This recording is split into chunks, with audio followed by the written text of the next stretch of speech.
Est-ce que 2024 ne serait pas l'année de Godzilla?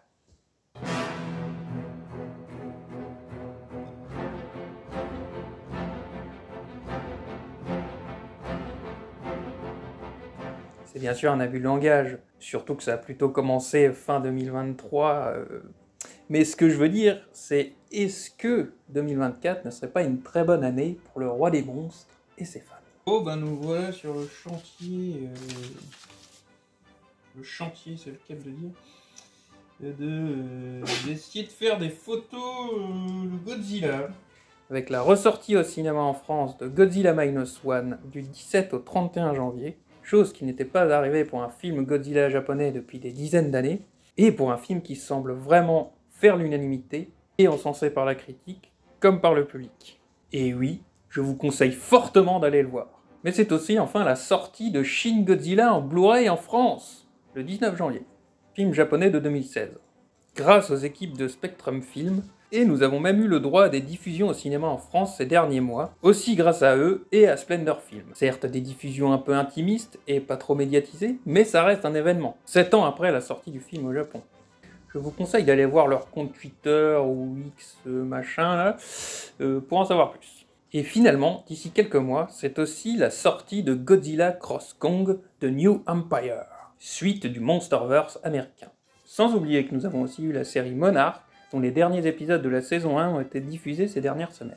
Donc voilà, en tant que fan du gros lézard atomique, cela fait plaisir de le voir autant sur le devant de la scène, un monstre mythique qui le mérite, et surtout, avec Godzilla Minus One, voir un film qui plaît autant et d'une aussi bonne qualité, ça fait monstrueusement plaisir. Et du coup, j'ai été en urgence un peu toute la semaine à enfin finir mes immeubles. Près de votre côté, vous vous sentez peut-être un peu perdu. Finalement, Godzilla, c'est quoi? Et pourquoi c'est un monstre tellement mythique et le roi des monstres? Eh bien, répondre à la première question n'est pas si simple, parce que Godzilla est multiple. Minus One, multiple, ouais, on est dans les maths là. Alors je m'en doute que je vous éclaire pas plus avec mes conneries, hein. J'essaye de mettre un peu d'humour dans tout ça, mais au final, ce que je dis est assez vrai. Avec 38 films où il apparaît sans compter les séries, Godzilla va prendre bien des formes et s'adresser à des publics bien différents. Et donc voilà, là le délire c'est d'essayer de faire une photo stylée de Godzilla. Godzilla va être tantôt monstre destructeur, voire dieu vengeur, protecteur de la Terre, et même quelque part l'ami des enfants dans certaines périodes. Vous pouvez passer de films très dramatiques et sérieux aux films de SF plus décomplexés, jusqu'aux films de Sentai, ou à la Power Rangers si vous préférez, destinés aux enfants. Bon, c'est globalement une ville où il a déjà tout cassé, mais bon. Sans parler des séries, où là aussi on peut passer d'un animé au design magnifique et à la narration ultra scientifique à en donner mal à la tête, à celle mettant en scène des figurines ou des poupées à destination des plus petits. Mention spéciale à la série animée que j'ai pu suivre dans mon enfance, faisant suite au film plutôt mal aimé de 1998, le film américain, mais la série est elle bien plus proche des films Godzilla japonais, et qui mine de rien, malgré qu'elle était à destination d'un jeune public, avait pas mal de jargon scientifique, et une rareté des dessins animés du genre, je trouve, de la progression de personnages. C'est fou. Et un générique qui déchire. Et un générique qui déchire. Mais ça, c'était assez courant dans les dessins animés de l'époque.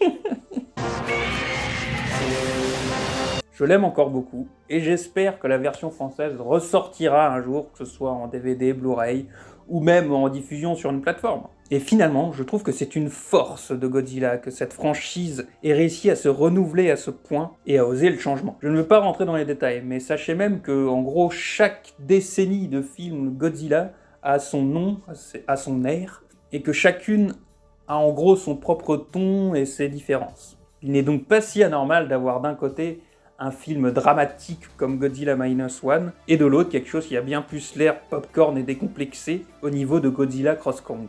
Et vu certains retours sur le trailer de ce dernier, il n'est pas très pertinent finalement de dire que ci ou ça n'est pas un vrai film Godzilla. Parce que comme dit, Godzilla est multiple, et ils ont tous leur place dans son histoire.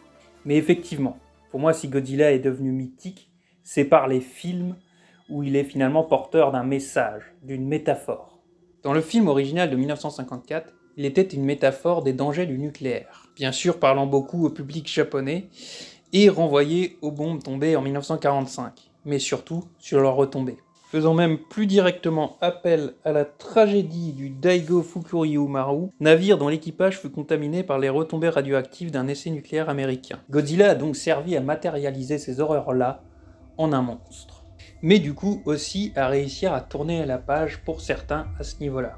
Le film mettra d'ailleurs en garde face à la science pouvant être mal utilisée, mais c'est elle aussi qui servira à vaincre le monstre, donnant une vision pas trop biaisée de la chose. Pour revenir à l'actualité, dans Shin Godzilla, il sera alors une métaphore de la catastrophe de Fukushima. Un Godzilla à jour avec des événements récents, là aussi aidant à passer le cap en abordant la chose. Et se permettant même une critique de son gouvernement dans la capacité à gérer ce genre de catastrophe.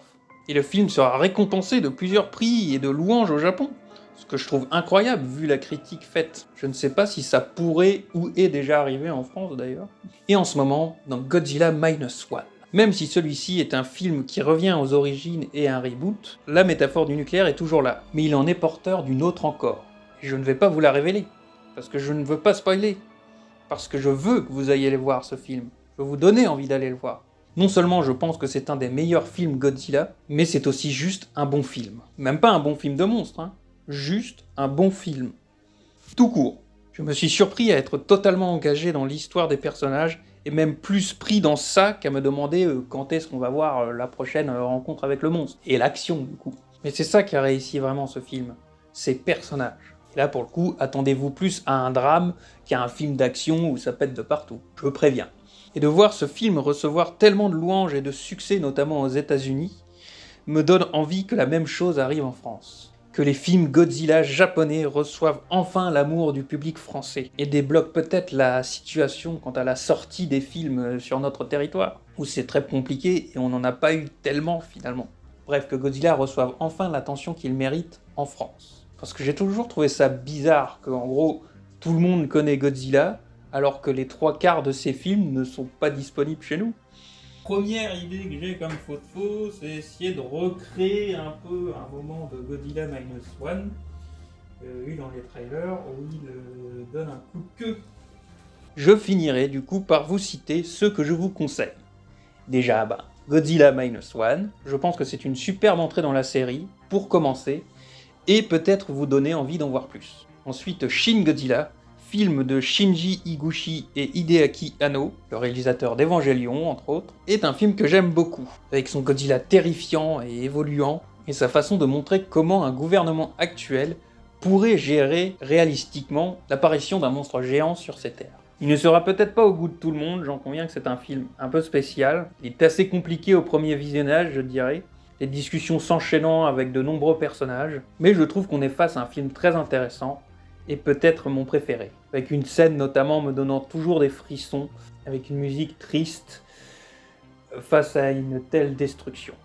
Je vous conseille aussi le film original de 1954, la version japonaise, attention, hein, si vous n'êtes pas hermétique au film en noir et blanc et d'époque, et que vous pouvez être admiratif des effets spéciaux d'un autre temps, plutôt que d'en être critique avec nos yeux de nos jours. Je vous le conseille, c'est lui l'original, et ça reste un bon film. Si vous voulez plus de la baston de monstres, mais traité quand même assez sérieusement, je conseillerais les 2 premiers films du Monsterverse de Godzilla, donc Godzilla de 2014 par Gareth Edwards et Godzilla 2, le roi des monstres. Celui de 2014 a certes ses problèmes, mais est un bon commencement, et a quand même des scènes vraiment très belles et des plans très jolis au niveau des monstres.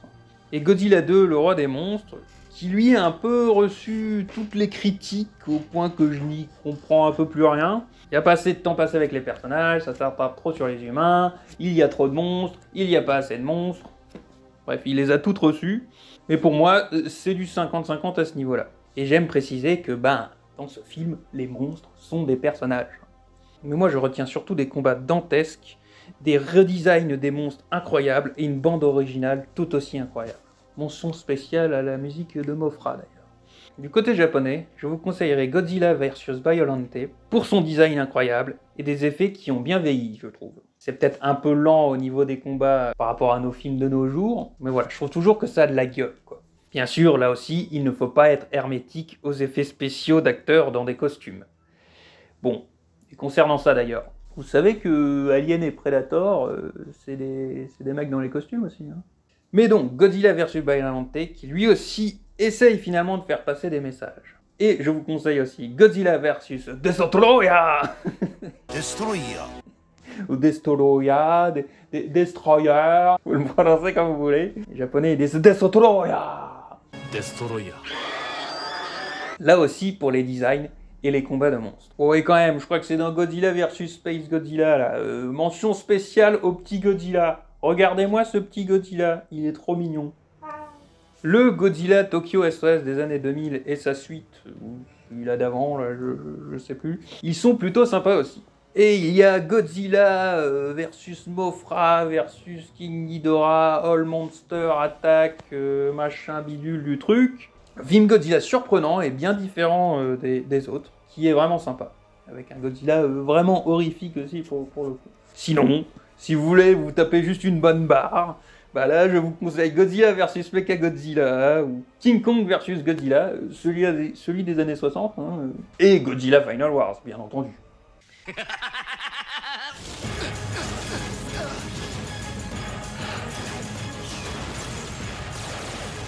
après au fur et à mesure, bah, on va juste s'amuser avec les autres photos, avec des Godzilla en scène, contre d'autres monstres, je compte même me permettre de faire des crossovers, voilà merci. D'ailleurs, je glisse celle-là. Vous savez que le délire de faire un Cinematic Universe pour rassembler tout le monde dans un film épique, eh bien Godzilla l'avait déjà fait dans les années 70. Bah voilà, vous savez ça aussi maintenant. J'en profite. Comme vous avez pu le voir dans cette vidéo, je précise que je fais partie de l'association de la Toy Photo French Force, rassemblant des passionnés de figurines pour les mettre en scène dans des photos plus magnifiques les unes que les autres. Et je précise aussi que l'on s'est donc rassemblé avec certains membres de l'association pour faire ce que l'on appelle une collaboration pour ce 17 janvier, la sortie de Godzilla Minus One, pour poster chacun une photo de Godzilla dans le thème, et je vous invite à aller voir ça sur Instagram. Tous les liens utiles seront dans la description. Et je vais même personnellement pousser le délire plus loin, et finalement essayer de faire une photo chaque jour que Godzilla Minus One sera en salle au cinéma en France. Donc je vous invite à venir me soutenir sur les réseaux sociaux. Et aussi à soutenir cette vidéo en laissant un like, un j'aime, non c'est la même chose. Et aussi à soutenir cette vidéo en laissant un j'aime, un commentaire, pour me dire ce que vous en pensez, et votre avis sur Godzilla et puis tout ça. Et surtout à partager la vidéo. D'ailleurs, je précise aussi que j'ai une chaîne spéciale figurine qui s'appelle Funky Fig, où je partage juste la passion de ces beaux jouets de collection. Donc si c'est quelque chose qui peut vous intéresser, je vous invite à aller faire un tour, lien dans la description. Sur ce, j'espère que cette vidéo vous aura plu. Partagez la passion de Godzilla et autres kaiju, et espérons que nous le reverrons sur nos écrans. Longue vie au roi!